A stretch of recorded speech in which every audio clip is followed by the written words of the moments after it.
Good morning. Today's daily pattern is all about John chapter 9. Now, I've worn glasses for 20 years because sometimes I can't see properly, and glasses help with that. I tried contact lenses. It lasted about 2 days and then I went back to my glasses. But sometimes I can't see things and it's nothing to do with my glasses. Sometimes I'm looking in the wrong direction. Sometimes there's something blocking my sight. There's something in the way. Sometimes I'm distracted by other things. I'm looking elsewhere. And sometimes I just don't want to see what's happening. I don't want to see, and I sort of almost choose not to look that way. Today we're looking at John chapter 9, and John chapter 9 is all about people who can see and people who can't see. And there's physical sight, a man is healed from blindness, but there's also sort of a spiritual sight, people who can't see what Jesus is doing, can't see what God's got for them. There's the man in this chapter who's been born blind and he begs on the streets. It would have been a hugely challenging situation for him to live in. There'd have been lots of challenges, not least not being able to work. He was begging, but also he would have been excluded from much of the temple worship. He wouldn't have been able to see God in the same way as everyone else did. He wouldn't have been able to practice his faith in the same way everyone else did.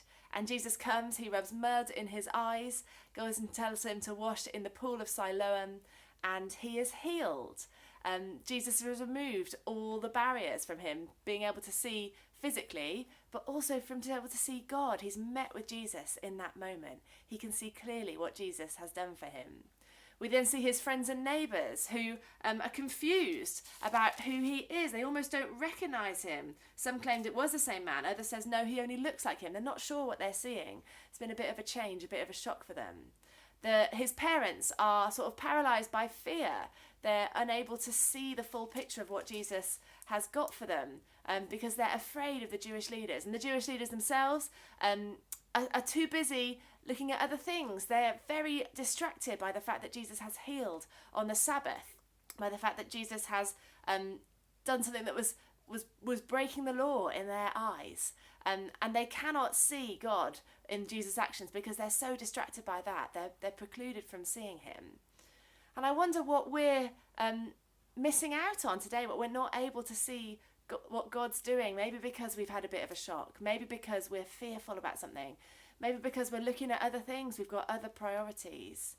Jesus is the light of the world.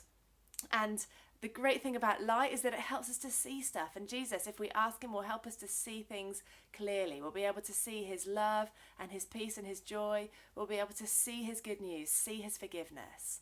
And I wonder what Jesus is going to show you today.